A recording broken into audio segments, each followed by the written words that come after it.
नमस्कार, आप सभी का बहुत बहुत स्वागत है। आप देख रहे हैं 9 बजे का खास शो। मैं हूं परमीशे।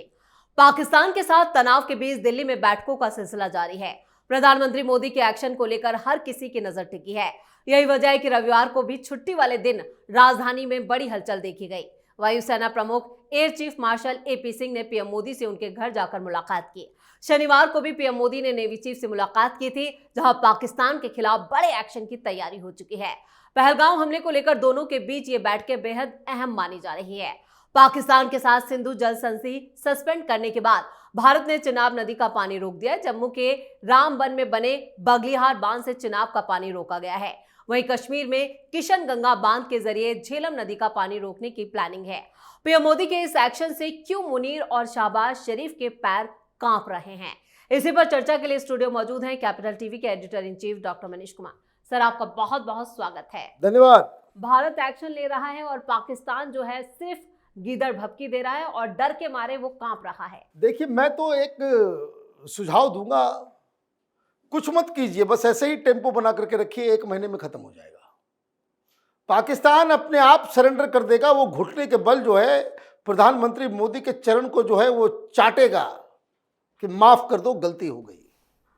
यही होने वाला है। यही होने वाला है। कारण मैं बता रहा हूं, मेरे पास एक रिपोर्ट आई है कि पाकिस्तान की फिनांस डिपार्टमेंट ने मना कर दिया कि भाई पैसे नहीं है। हिसाब लगा के दे दिया, बोले भाई पैसे है नहीं, कहां से देंगे, क्या करेंगे। अभी तो युद्ध शुरू भी नहीं हुआ, अभी तक कोई डील नहीं हुई, अभी तक तो उसमें खर्च नहीं गया कि आपके पास असला बारूद नहीं है। एक रिपोर्ट आ गई, 2 तारीख को इन लोगों ने मीटिंग की थी और उस मीटिंग में तमाम जनरल, वो चेहरा उतरा हुआ था सबका। तो उस दिन भी मैंने कहा था कि जरूर अंदर खाने कोई बात हुई है, ये थर-थर कांप रहे हैं, क्योंकि सारे जनरल्स ने बताया कि हमारे पास मेन असला तो है ही नहीं। मेन असला क्या है, बात समझिए। हमारी आर्मी बहुत बड़ी है, उनकी आर्मी बहुत छोटी है भारत के कंपैरिजन में।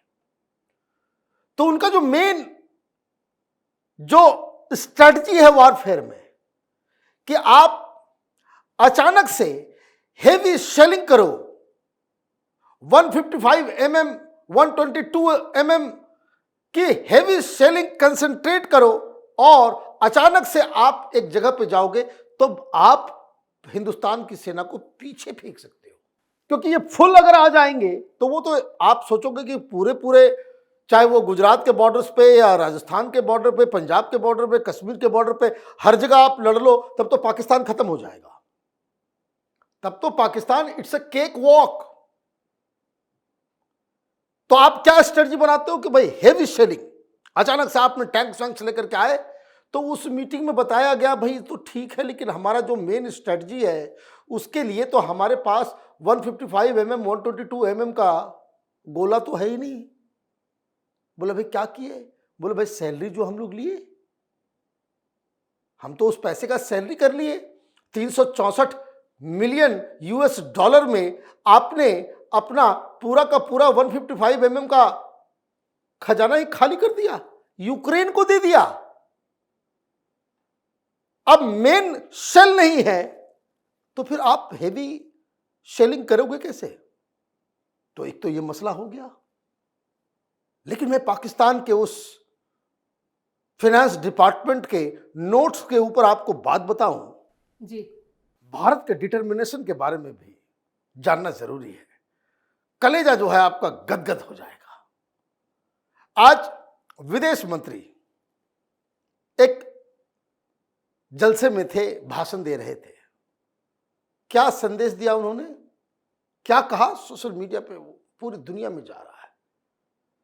उन्होंने कहा कि अभी हमें उपदेश की जरूरत नहीं है, कौन हमारी मदद कर सकते हो वो बात करो, अदरवाइज नो नॉनसेंस, उपदेश देने वाले बहुत हैं। ये EU को कहा जा रहा था। ये EU वालों ने एक स्टेटमेंट जारी किया था ना कि भाई थोड़ा सा रिस्ट्रेन करो, युद्ध ना हो, ये ना हो, वो ना हो। तुमने अपने वक्तव्य में ये बोलने की भी जरूरत नहीं समझी कि हिंदुओं को चुन चुन के मारा गया है, हिंदुओं को आइडेंटिफाई करके मारा गया है, मुसलमानों को छोड़ा गया है। तुम्हारे पास इतनी भी अकल नहीं है कि तुम ये कहो कि it is an act of terrorism, ये इस्लामिक टेररिज्म है, और ज्ञान दे रहे हो हिंदुस्तान को। तो कहा कि भाई अपना ज्ञान अपने पास रखो। उपदेश नहीं चाहिए, हमें दोस्त चाहिए जो हमें इस वक्त किसी तरीके से मदद कर सकता हो। तो मदद करने के लिए तो रूस आ ही गया जी। आ गया एयर डिफेंस सिस्टम आर्मी के लिए। अब उड़ाओ अपने, क्या कहते हैं ये लोग, अफवाजों को, हैं, फाइटर प्लेन को उड़ाओ। घुसते ही दागे जाओगे, पता नहीं चलेगा। जब तक अभिनंदन तुमको पकड़े उससे पहले ही तुमको धूल चटा दिया जाएगा। ये व्यवस्था रूस ने कर दिया। और पाकिस्तान में मैं देख रहा था, वहां क्या कह रहे थे, अजीब कहानी है। मैंने इतना खौफ इजराइल का, कुछ दिन पहले हमने आपको बताया था पाकिस्तान में वहां पे खबरें छप रही है कि श्रीनगर में इजरायली टीम देखी गई है, इजरायली टीम देखी गई है। और आज खबर आ रही थी जो पाकिस्तान की मीडिया में कि इजरायलियों को एलओसी के ऊपर बिठा दिया गया है, उनको तैनात कर दिया गया है एलओसी के ऊपर। क्यों डर है? और मैं देख रहा था कि हिंदुस्तान में भी तो एक से एक गद्दार पैदा करते हैं ना हम लोग। एक से एक आर्टिकल लिखा जा रहा है कि Modi is going to follow Israel model. ये बनाया जा रहा है। इजराइल से क्या दिक्कत है इनको? इजराइल से दिक्कत यह है कि इजराइल जो है उनका सर्वेलेंस दुनिया का बेस्ट, उनके सैटेलाइट दुनिया का, पहले भी हिंदुस्तान को मदद कर चुका है। ये कारगिल वॉर हम नहीं जीतते अगर इजराइल ने मदद नहीं की होती। इजराइल ने अगर मदद नहीं की होती, मार्क माय वर्ड, ये हिंदुस्तान में सेक्युलरिज्म का जो अफीम चाट करके बैठे हुए हैं, फिलिस्तीन लेकर के जो घूमने वाले, ये देश के गद्दार हैं, ये निरा मूर्ख है। ये लोग तो सरकार चलाते थे, उस समय वाजपेयी की सरकार थी, और इजराइल के साथ हमारा कोई ऐसा ऑफिशियल डिप्लोमेटिक रिलेशनशिप नहीं था। लेकिन फिर भी पाकिस्तान के खिलाफ इजराइल ने मदद की। कैसे? कि जिन चोटियों पे वो लोग थे, वहां अगर एयरफोर्स जाए तो हम एलओसी को क्रॉस करते, हमारे फाइटर प्लेन्स जो है वो बिना एलओसी को क्रॉस किए हुए उस इलाके तक नहीं पहुंच पाते। और हम लोगों ने तो यहां खा मखाई, तो मोदी जी ने आकर के ये खत्म किया। फिल्म में भी देखते थे भाई एलओसी क्रॉस नहीं करना है, भाई एलओसी क्रॉस नहीं करना। अरे उस पार भी अपना ही है, कोई इंटरनेशनल सॉवरेनिटी किसी के देश का जो है हम लांग नहीं रहे, मार के भगाओ इन लोगों को। तो इजराइल ने सैटेलाइट की मदद से इन चूहों का लोकेशन दिया करता था, और तब बोफोर्स से इधर से मारा जाता था उस लोकेशन पे। तो इजराइल की वजह से हम लोग जीते। अदरवाइज कारगिल अपने आप में हिंदुस्तान ही नहीं, पूरी दुनिया की वॉर हिस्ट्री में एक ऐसा स्वर्णिम अध्याय है कि पूरी टुकड़ी ऊपर है दुश्मन की, और आप नीचे से चढ़ के आपने उसको कब्जा किया और हजारों पाकिस्तानियों को जमींदोह किया। तो ये वहां पे अब चल रहा है कि भाई वो आ गए इजरायली आ गए। ठीक है, इजरायली आ गए, चलो भाई रशियंस भी आएंगे और तुम लोगों को मिट्टी में मिलाया जाएगा। लेकिन पैसे होंगे तब तो तुम लड़ोगे। तुम्हारे फाइनेंस डिपार्टमेंट ने हाथ खड़े कर दिए, बोले पैसा है नहीं, क्या करें। क्या हुआ है वहां? एक तो स्टॉक एक्सचेंज चला गया 3500 नीचे, वहां से कोई पैसे नहीं आ रहे हैं, और इधर उधर जो भाग रहा है वो पाकिस्तान, वो इसलिए कि 2 वीक के अंदर आईएमएफ की बैठक होने वाली है।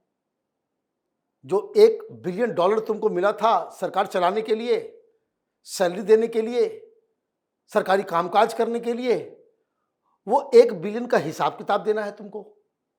और इंडिया ने कहा कि उस मीटिंग में हम बताएंगे कि भाई ये पाकिस्तानी जो है इसको पैसा आगे नहीं दिया जाए, क्योंकि ये पैसे खर्च करता है आतंकवादियों के ऊपर।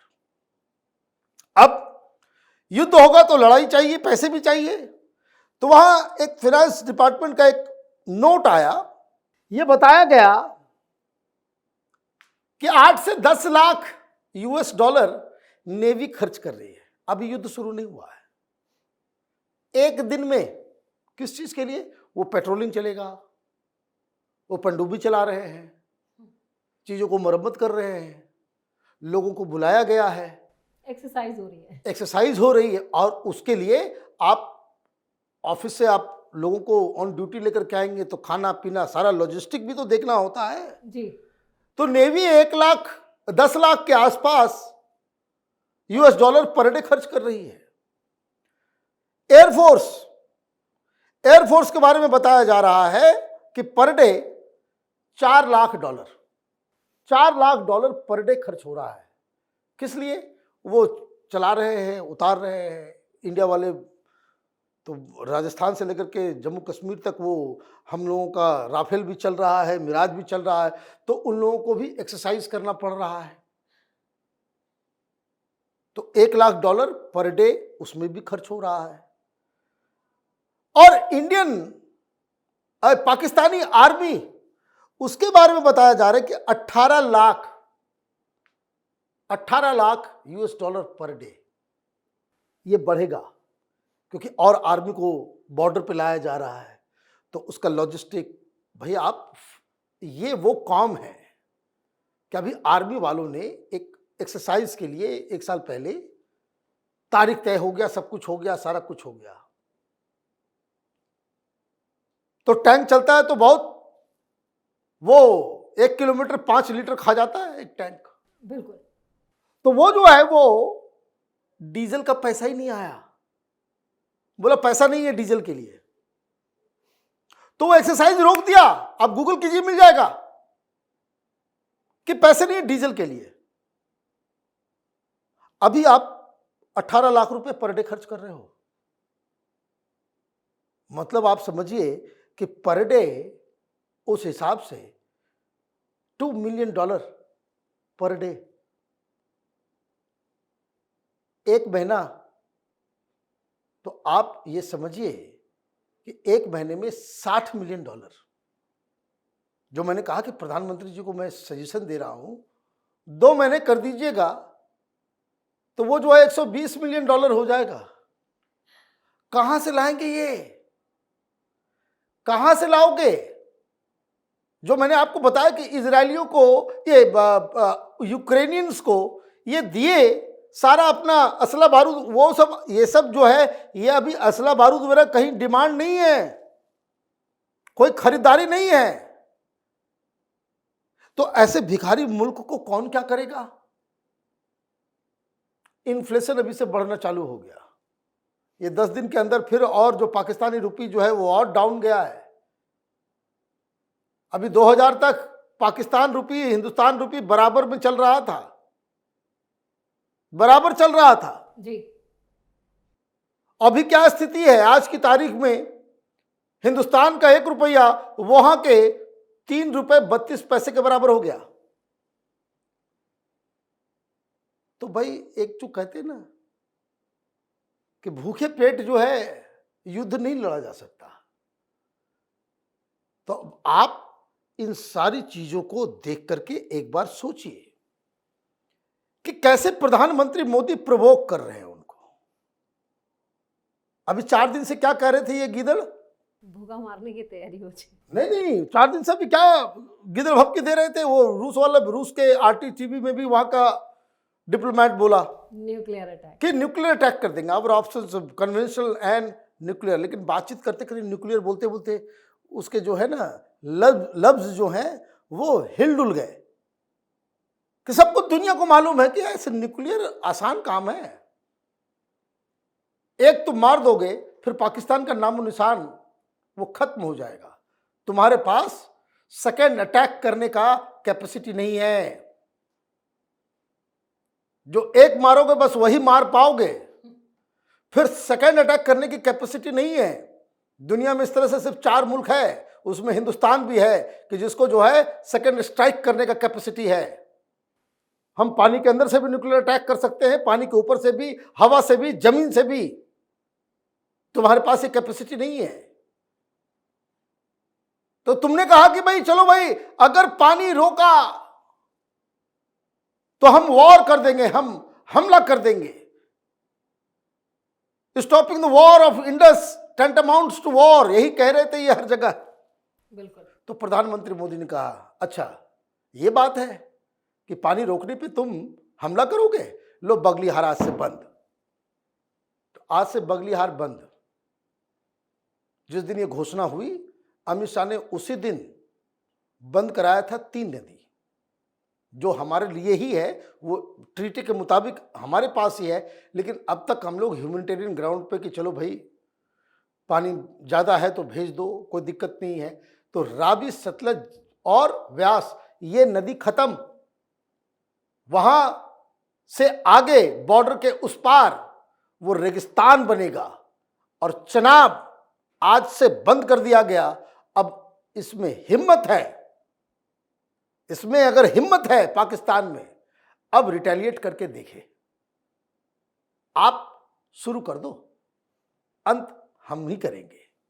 चलिए, इस तमाम जानकारी के लिए और सटीक विश्लेषण के लिए आपका बहुत बहुत धन्यवाद। धन्यवाद। पाकिस्तान में इस वक्त एक ऐसे बम का शोर है जो फटने पर आवाज नहीं करता। जब फटता है तो पूरा देश तबाह हो जाता है, लोग भूखे मर जाते हैं। पूरे पाकिस्तान में इस बम की दहशत इतनी ज्यादा है कि नेता और आतंकी भारत के खिलाफ एक ही जुबान बोल रहे हैं।